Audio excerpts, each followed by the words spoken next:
The Cathari had learned to fear the sound of human engines long before they understood what mercy meant.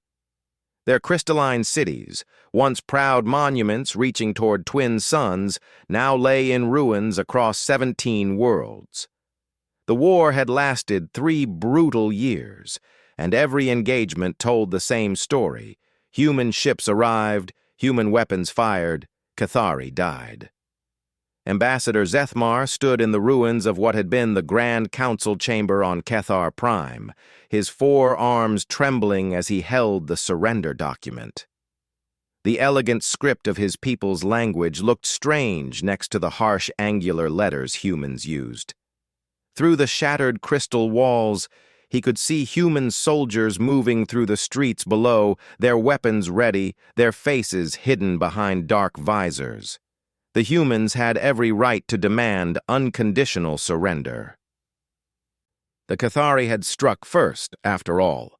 When their deep space scouts had encountered the human colony ship Prosperity 3 years ago, the Cathari had made a decision that would haunt their entire species. The humans were expanding into territory the Cathari considered sacred, ancient burial grounds where their ancestors had placed monuments among the stars. Without warning, without communication, the Cathari had opened fire on the defenseless colony ship. 15,000 human families, heading to start new lives on the frontier world of Haven's Gate, had died in the initial attack. Men, women, children, elderly grandparents who had saved for decades to afford passage to the new world. All gone in a flash of Cathari plasma fire. The human response had been swift and terrible. Within 6 months, their war fleets had arrived at Cathari space. The humans fought with a fury that terrified even veteran Cathari warriors who had conquered a dozen species.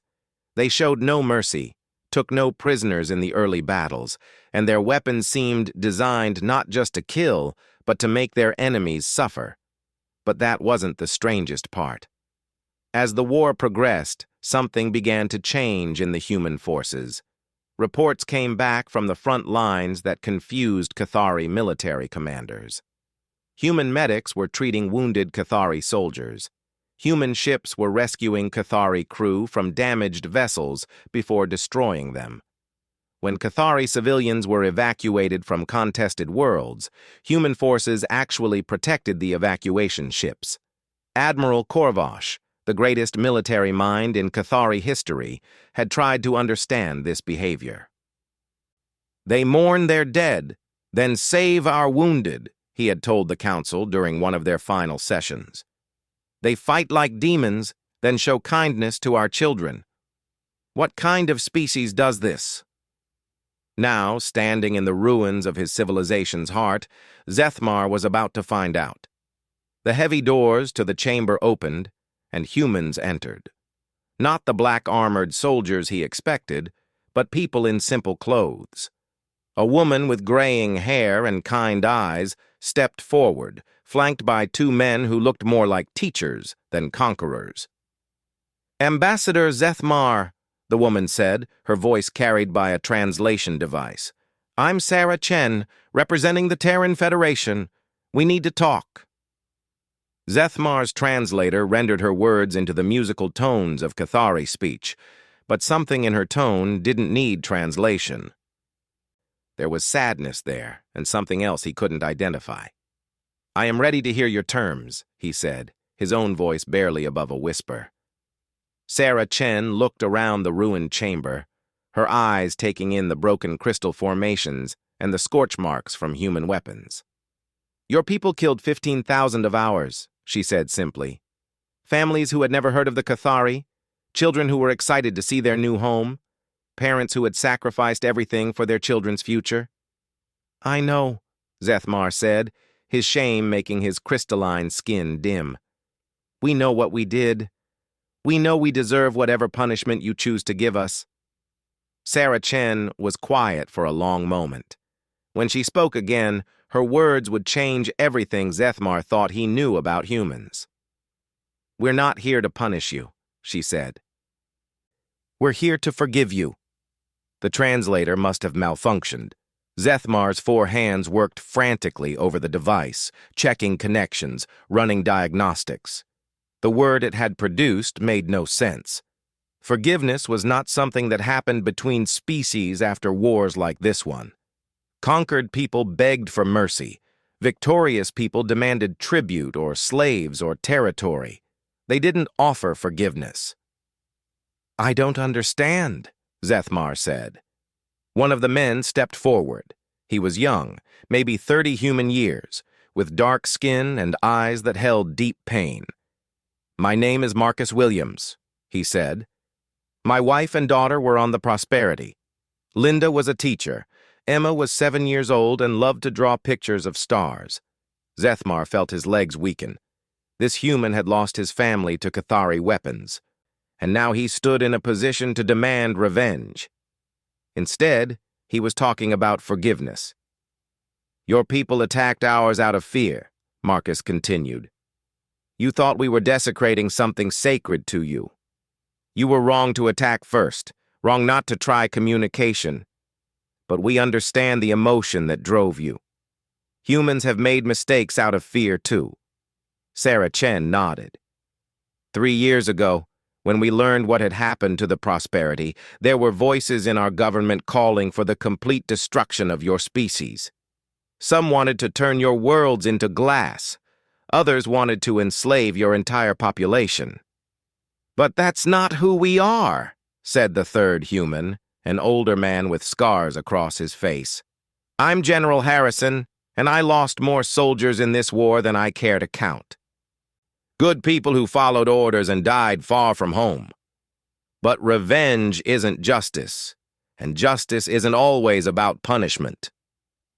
Zethmar's mind struggled to process what he was hearing. His species had studied hundreds of others throughout the galaxy. In every case, victory in war led to subjugation or destruction of the defeated. The strong took from the weak. It was the natural order of things. "What do you want from us?" he asked. "We want you to help us," Sarah Chen said. "The galaxy is bigger than our 2 species, and there are threats out there that neither of us can face alone. We want the Cathari to become our allies, not our subjects." "Allies." Zethmar repeated the word in his own language, tasting its strangeness. "After what we did to you, you want us as allies?" Marcus Williams pulled out a small device and activated it. A holographic image appeared in the air between them, showing a young human girl with bright eyes and a gap-toothed smile, holding up a drawing. "This is Emma," he said quietly. "She drew this picture the day before you killed her. It shows humans and aliens living together on different worlds, all under the same stars. The drawing was crude, the way children's art always was, but it showed remarkable detail. Little stick figures, with different numbers of arms and legs, all holding hands around various planets. Above them all, a smiling sun watched over the scene. My 7-year-old daughter believed in a future where different species could be friends," Marcus said, his voice steady despite the tears in his eyes. "The people who killed her destroyed that future for her, but they don't get to destroy it for everyone else. Emma would want us to try again. She would want us to forgive you and work together." Zethmar felt something he had never experienced before. The humans had every reason to hate his people, every justification for revenge, every right to demand blood for blood. Instead, they offered something his own species had never shown to their defeated enemies: a chance to be better than what they had been. "There are conditions," General Harrison said, his military bearing evident even in civilian clothes. "Your weapons research stops immediately. Your war fleets are disbanded, and every world your people took from other species over the last 1,000 years gets returned to its original inhabitants." "That will leave us with almost nothing," Zethmar said, though he felt no anger at the terms. They were more generous than anything he had dared hope for. "You'll have your lives," Sarah Chen said. "You'll have your culture, your families, your chance to grow into something better, and you'll have the friendship of humanity, if you want it." Zethmar looked down at the surrender document in his hands. The elegant Cathari script at the top read, "Terms of Defeat and Subjugation." But the human translation below told a different story entirely. "Alliance Proposal and Reconciliation Agreement," it said in their angular letters. "Why?" Zethmar asked. "Why forgive us? Why offer us alliance when you could take everything?" Sarah Chen smiled, and for the first time since the humans had arrived, Zethmar saw warmth in their eyes. "Because," she said, "someone has to be the first to break the cycle. Someone has to choose forgiveness over revenge, hope over hatred. Today, that someone is humanity." Outside the ruined chamber, Cathari and human soldiers were already working together to distribute food and medical supplies to civilian populations. The sight would have been impossible to imagine just days ago, but there it was, happening in the streets of Kethar Prime. Zethmar picked up his writing instrument, an ancient Kethari stylus made from crystal and precious metals that had been in his family for generations. With steady hands, he signed the document that would make his people the first species in galactic history to be offered alliance by their conquerors. As his signature dried on the document, Zethmar realized that humanity had just done something unprecedented. They had won a war and chosen to create friends instead of subjects. They had been given every excuse for cruelty and had chosen kindness instead. The name humanity would spread through the galaxy in the coming years, carried by Cathari voices telling an impossible story about the species that forgave their enemies and made them family. 5 years after the signing of the Cathari Alliance Accords, the galaxy had learned to whisper the word humanity with something approaching reverence. But reverence, Ambassador Zethmar had learned, was a dangerous thing. It made people expect miracles, and miracles had a way of disappointing those who needed them most. The emergency session of the Galactic Council convened on the neutral station of Nexus Prime, a massive structure built in the void between star systems where no single species could claim territorial advantage. Representatives from 47 different civilizations filled the Great Assembly Hall, their various forms of communication creating a symphony of clicks, whistles, harmonics, and electromagnetic pulses that the universal translators struggled to parse. Zethmar stood at his designated position among the Cathari delegation, watching as panic spread through the assembled representatives like a virus. The reason for their fear hung in the center of the chamber, a three-dimensional tactical display showing the Devourer fleet's inexorable advance toward the galactic core. The Devourers had first appeared at the galaxy's edge 6 months ago, emerging from the dark void between galaxies like a plague given form. They consumed everything in their path: planets, stars, space stations, and every living thing they encountered. 68 star systems had fallen silent in the outer rim, their suns literally eaten by creatures that seemed to exist only to destroy. "The pattern is clear," announced Hierarch Vostell of the Arcanian hegemony, his multiple voice boxes creating an eerie harmony. "They strip mine entire worlds for raw materials, then move to the next system. They've destroyed 3 major civilizations completely. The hegemony estimates we have perhaps 2 years before they reach the inner systems where most of our populations live." Desperate murmurs rippled through the assembly. The hegemony was known for their conservative estimates. If they said 2 years, it was probably less. "What about military resistance?" called out General Thex from the Ursini Republic. "Surely our combined fleets can stop them." The display changed, showing battle footage from the defense of the Proxian system. Massive Devourer ships, each one the size of a small moon, tore through the defending fleet like it was made of paper. Their weapons seemed to unmake matter at the molecular level, reducing proud battleships to component atoms in seconds.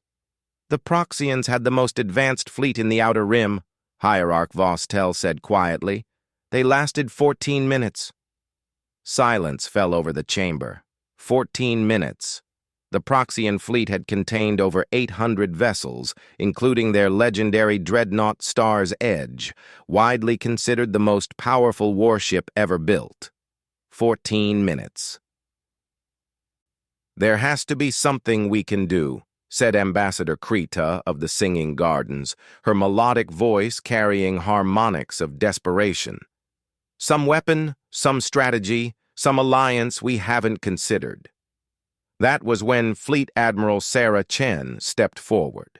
Now, in her 70s, she had served as humanity's primary representative to the Galactic Council since the Cathari conflict ended.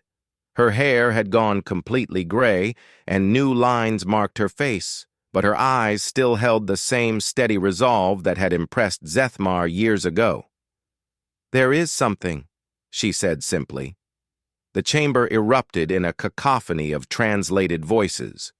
Hope and desperation mixed in equal measure as every representative tried to speak at once. Sarah Chen raised her hand, and gradually the noise subsided. "The Terran Federation has been working on something for the past 3 years," she said. "A project we started after our conflict with the Cathari made us realize how unprepared we were for a real interstellar war. We call it the Prometheus Protocol." "What kind of weapon?" demanded General Thex. "What can humans build that the rest of us cannot?" Sarah Chen smiled, but there was no humor in it. "It's not a weapon, General. It's an offer." She activated a control, and the chamber display changed to show technical schematics that made several representatives gasp in recognition. Zethmar's 4 eyes widened as he recognized the designs. They were human, but they incorporated technological advances from dozens of different species: Cathari crystal-focusing arrays, Arcanian quantum processors, Ursini gravitational manipulators, Proxian energy cores. "The Prometheus Protocol isn't about building better weapons," Sarah Chen explained. "It's about building better people, enhanced humans, soldiers, scientists, engineers, and pilots who can interface directly with technology from every major galactic civilization. They can pilot Cathari crystal ships, operate Arcanian quantum computers, manipulate Ursini gravity fields, all at a level of efficiency that normal beings simply cannot achieve." "Enhancement," Hierarch Vostel said, his voices carrying undertones of suspicion. "You speak of turning your people into something else."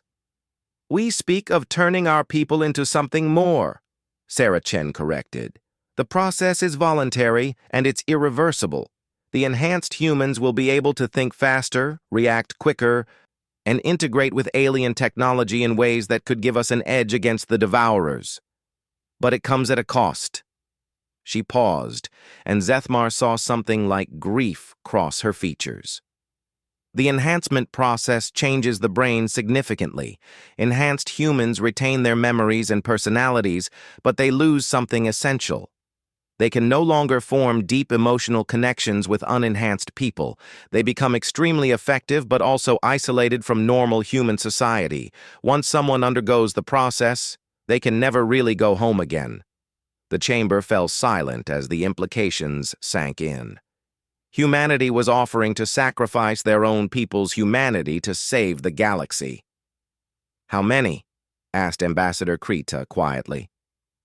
"We need volunteers from every profession," Sarah Chen said.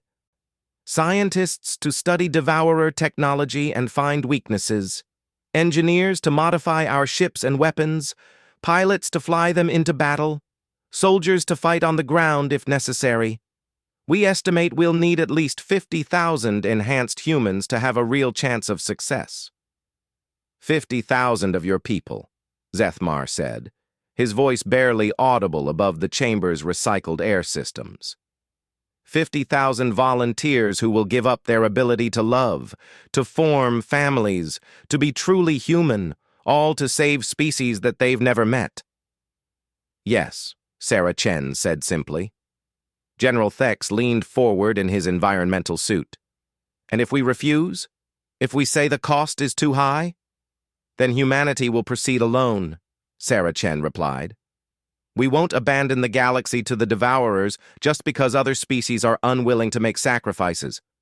But we would prefer to work together. The enhanced humans will be more effective if they have access to each species' technology and knowledge. Hierarch Vostell's multiple voices created a complex harmony as he considered the proposal. You ask us to share our most advanced technology with enhanced humans who will be, essentially, a new species. How do we know they won't turn on us once the devourer threat is ended? Because, said a new voice from the back of the chamber, we know what humans do with the power to destroy their enemies. Every head in the chamber turned to see Commander Jextal, a Cathari military officer who had fought against humanity during the war. He walked slowly to the center of the chamber, his crystalline skin reflecting the light from the tactical displays.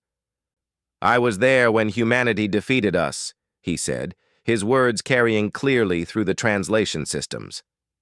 I was on the bridge of the Crystal Wind when human ships surrounded us and demanded our surrender. We expected death. We expected enslavement. We expected revenge. He looked directly at Sarah Chen. Instead, they fed our wounded. They rebuilt our cities. They offered us alliance and friendship. Humanity had the power to destroy us completely, and they chose not to use it. Commander Jextal turned to address the full assembly. If humanity is willing to sacrifice 50,000 of their own people to save us from the devourers, then the least we can do is trust them with our technology. The Cathari pledge full cooperation with the Prometheus Protocol. One by one, other voices joined in. The Arcanian hegemony offered their quantum processing technology. The Ursini Republic provided gravitational manipulation systems. The Singing Gardens contributed their biotechnology advances. Even species that had never directly interacted with humanity stepped forward to offer their support. Within hours, the Galactic Council had passed a resolution authorizing the creation of the Enhanced Human Core. 50,000 volunteers from across human space would undergo irreversible changes to their minds and bodies, sacrificing their ability to love and be loved in the normal way, all to save a galaxy full of aliens they had never met. But as Zethmar watched Sarah Chen coordinate with the various species representatives, he realized that humanity was doing something even more remarkable than creating enhanced soldiers. They were turning their greatest weakness into the galaxy's greatest strength. Ambassador, he said to Sarah Chen as the session ended and representatives began filing out to make preparations. May I ask you something? Of course. Do you really believe 50,000 enhanced humans can defeat the Devourers? Sarah Chen was quiet for a moment, looking at the tactical display still showing the enemy fleet's advance. I believe 50,000 enhanced humans, backed by the technology and goodwill of 47 different species, can achieve things that none of us could accomplish alone. The Devourers consume everything in their path, but they've never encountered anything like what we're about to become. And if you're wrong, then at least we'll have tried everything we could. And when the last human ship goes down fighting, it will be remembered that we chose to stand together instead of falling apart. As Zethmar left the chamber, he realized that humanity was about to do something that would echo through galactic history. They were going to prove that some things were worth sacrificing everything for, and that the species capable of forgiveness was also capable of unimaginable courage. The word humanity was about to take on an entirely new meaning among the stars. 20 years after the last Devourer ship fell silent in the void between galaxies, Ambassador Zethmar stood in the Hall of Heroes on Earth, looking up at 50,000 names carved into living crystal. Each name belonged to an enhanced human who had given up their capacity for normal human connection to save the galaxy. Many had died in the final battle. Others had lived to see peace return, but remained forever changed, forever apart from the species they had saved. The memorial was beautiful in the way that only truly sad things could be beautiful. The crystal had been grown by Cathari artists working with human engineers, creating something that caught and refracted light in ways that seemed to make the names glow with inner fire. Visitors from across the galaxy came to read the names and remember what sacrifice looked like. But Zethmar wasn't there as a tourist. He was there for the funeral. Admiral Marcus Williams lay in state beneath the crystal memorial, surrounded by representatives from 47 different species. The young man who had lost his wife and daughter to Cathari weapons, who had chosen forgiveness over revenge, had lived to become the most decorated enhanced human in galactic history. He had led the final assault on the Devourer command ship, the battle that ended a war that could have consumed every living thing in the galaxy. Now he was gone, and with him went the last direct link to the moment when humanity had first shown the galaxy what forgiveness looked like. "He never spoke about it, you know," said a quiet voice beside Zethmar. The ambassador turned to see Dr. Sarah Chen, now in her 90s and moving with the careful deliberation of advanced age. She had served as the liaison between enhanced and normal humans throughout the Devourer War, helping to bridge a gap that could never truly be closed.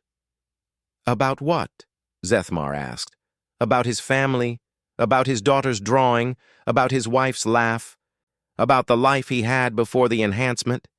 The process didn't erase those memories, but it changed how he experienced them. They became data instead of feelings, information instead of love." Dr. Chen moved to stand directly beneath Marcus Williams's name on the memorial wall. "He saved my homeworld personally, you know. When the Devourers broke through our defensive line at Sol, Marcus took a squadron of enhanced pilots and held them off for 6 hours while we evacuated Earth. 6 hours of flying maneuvers that should have been impossible, fighting against odds that should have been hopeless. I heard about the Battle of Sol," Zethmar said. "Even the Cathari military academies study his tactics." "What you probably didn't hear about was what happened afterward," Dr. Chen continued. "When the evacuation was complete and the Devourers had been driven back, I found Marcus sitting alone in his fighter, just staring out at Earth. I asked him what he was thinking about. What did he say? He said he was trying to remember what it felt like to love that world. He could remember that he used to love it, could access the memories of walking in forests and swimming in oceans, but the emotional connection was gone. He was fighting to save a world he could no longer truly care about, protecting people he could no longer really love." Dr. Chen's voice broke slightly. "And then he said the most remarkable thing. He said it didn't matter that he couldn't feel love for Earth anymore, because he could remember that love used to exist. And as long as he could remember that love was possible, he could choose to act as if he still felt it." Around them, representatives from across the galaxy filed past the memorial, each leaving some token of respect. Cathari crystal flowers that would glow for centuries. Arcanian quantum poems that existed in 17 dimensions simultaneously. Ursini gravity sculptures that bent space-time into impossible shapes. The enhanced humans had saved everyone, and everyone wanted to say goodbye. "Dr. Chen," Zethmar said carefully, "may I ask you something that has troubled me for 20 years? "Of course. Why did humanity do it? Why sacrifice so much for species you barely knew? The Cathari, yes, you had made peace with us, but most of the galaxy were strangers to you. Why give up 50,000 of your people's humanity to save strangers?" Dr. Chen smiled. And for a moment, Zethmar could see the young woman who had stood in the ruins of Cathar Prime and offered alliance instead of subjugation. "Because," she said, "that's what humans do. We extend our definition of us until it includes everyone. When the Devourers threatened the galaxy, they weren't threatening 47 different species. They were threatening our neighbors, our friends, our family. Even species that had never helped you? Even species that had been hostile?" "Especially those species," Dr. Chen said firmly. Love isn't conditional on being loved back. Protection isn't contingent on gratitude. If someone is in danger and you have the power to help them, then helping them is what makes you worthy of calling yourself human. A new voice joined the conversation, speaking in the precise, emotionally neutral tones that had become the signature of enhanced humans. Dr. Chen is correct, but incomplete. They turned to see Captain Lisa Park, one of the surviving enhanced humans, and Marcus Williams's former second-in-command. Her movements were perfectly efficient, her posture flawlessly balanced, her expression showing the kind of calm that came from having emotions regulated by technological enhancement. "Captain Park," Dr. Chen said warmly, "I'm glad you could make it." "Admiral Williams requested that all surviving enhanced humans attend his funeral," Captain Park said. "We honor such requests when possible." Zethmar studied Captain Park carefully. She looked entirely human, but the enhancement process had changed her in ways that were subtle but unmistakable. Her eyes focused with mechanical precision. Her speech patterns were perfectly regular. She stood without the unconscious fidgeting that most biological beings engaged in. "You said Dr. Chen was incomplete," Zethmar said. "What did you mean?" "Dr. Chen spoke about human nature as if it were innate," Captain Park replied. "But humanity's willingness to help others developed through experience. You were part of that development, Ambassador." "I don't understand." Captain Park's expression didn't change, but her voice took on what might have been the ghost of warmth. "The Kethari taught humanity that forgiveness was possible, that enemies could become friends, that cycles of violence could be broken by choosing mercy over revenge. When the Devourers arrived, humanity had a template for how to respond to existential threats." "A template?" "The Kethari model," Captain Park said simply. "Find a way to turn enemies into allies, extend trust even when it seems impossible, sacrifice immediate advantage for long-term cooperation.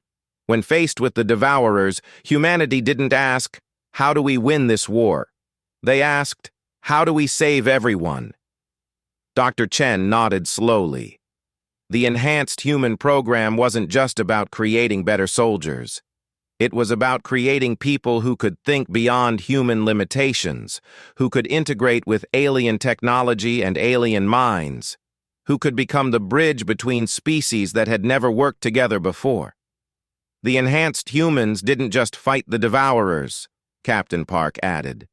"They coordinated 47 different species' military forces, translated between incompatible communication systems, integrated technologies that had never been designed to work together, and maintained unity among allies who had been enemies for centuries."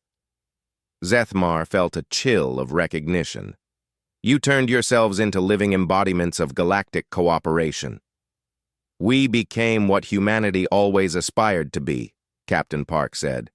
"A species that could connect with anyone, understand anything, protect everyone. The emotional cost was significant, but the strategic value was incalculable." As if summoned by their conversation, other enhanced humans began to appear throughout the memorial hall. They moved with the same efficient grace as Captain Park, their faces showing the same regulated calm. There were perhaps 200 of them left now, scattered across the galaxy in various roles.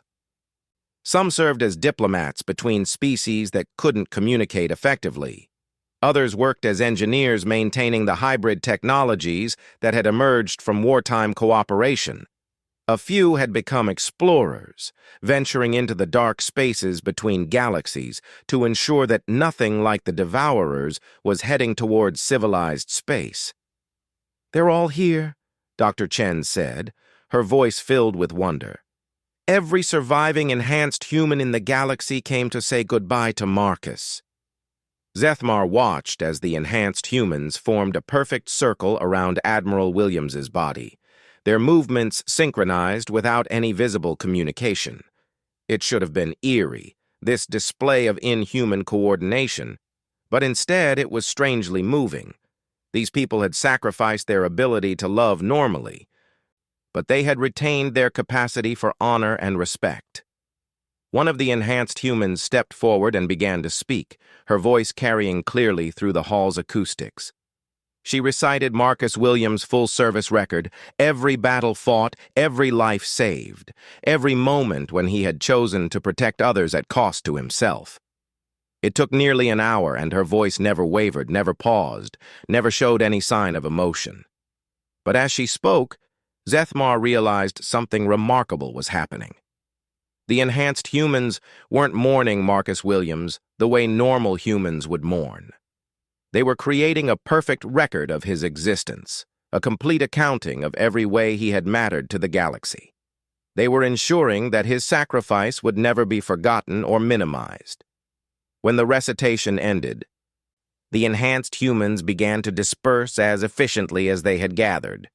But Captain Park lingered for a moment, looking up at the memorial wall. "Ambassador Zethmar," she said, "I have a message for you from Admiral Williams. He recorded it shortly before his death." She activated a small device, and suddenly Marcus Williams's voice filled the air around them. But this wasn't the regulated, emotionally neutral voice of an enhanced human. Somehow, in his final message, Marcus had managed to sound almost like the man he had been before the enhancement. "Zethmar, old friend," the recording said, "if you're hearing this, then I'm gone, and you're probably standing in that crystal hall on Earth, looking at names and feeling sorry for us enhanced humans. Don't." Dr. Chen's eyes filled with tears, and even Zethmar felt his crystalline skin warm with emotion. "We made a choice," the recording continued. "All of us. We chose to become something other than human, so that humanity could survive, along with everyone else worth saving. Do I miss being able to love my daughter's memory the way I used to, every single day? But I can still choose to honor that memory through my actions, and that's enough. The galaxy is safe now because 47 different species learned to work together. That cooperation didn't happen by accident. It happened because everyone involved decided that some things were worth sacrificing for. The Cathari sacrificed their pride to accept human forgiveness. Humanity sacrificed 50,000 people's emotional lives to save everyone else. But here's the thing that no one talks about. The sacrifices weren't losses. They were investments. The Cathari became our closest allies because they knew what forgiveness looked like. The enhanced humans became the foundation of galactic civilization because they knew what dedication looked like. Marcus Williams's voice softened. "Zethmar, you've spent 20 years wondering if humanity's sacrifices were worth it. Let me tell you something that might surprise you. We enhanced humans don't feel love the way normal people do, but we understand it better than anyone else in the galaxy. We understand that love isn't a feeling, it's a choice. It's the decision to protect someone even when protecting them costs you everything. It's the willingness to forgive someone even when they've hurt you. It's the determination to save everyone, even the people you've never met. Every species in this galaxy is alive today because humanity chose to love you. Not the feeling kind of love, but the active, sacrificial, transformative kind of love that builds civilizations and saves worlds. That kind of love doesn't require emotion. It just requires choice. And every day, 47 different species wake up and choose to work together, choose to help each other, choose to be better than they were before the devourers came. That's Marcus Williams' real legacy. Not the battles he won or the ships he destroyed, but the proof that love can be a decision, and that decision can change everything." The recording ended, and silence filled the memorial hall. Around them, representatives from across the galaxy continued to pay their respects. But Zethmar no longer saw them as separate species offering individual tributes.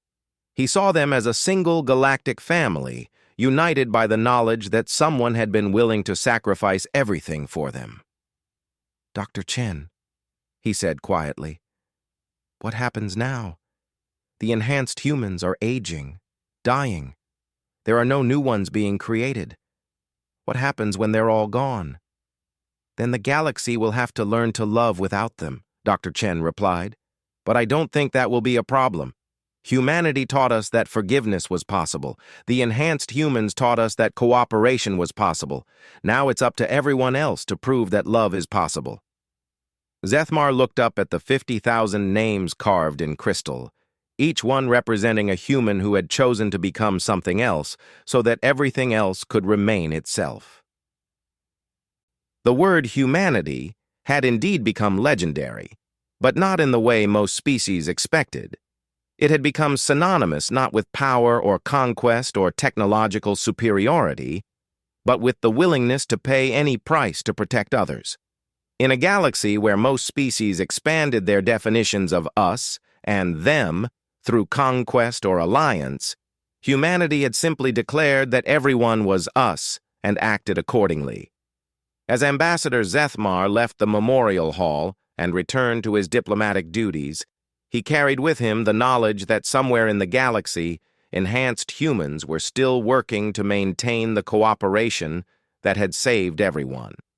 They couldn't love in the normal way anymore, but they had created something better than love, a choice that every species could make, every day, to protect and support each other. The name humanity would outlive every star in the galaxy, not because humans were the strongest or the smartest or the most advanced, but because they had proven that some things were worth becoming inhuman to preserve. And in losing their humanity to save everyone else, they had somehow made the entire galaxy more human than it had ever been before.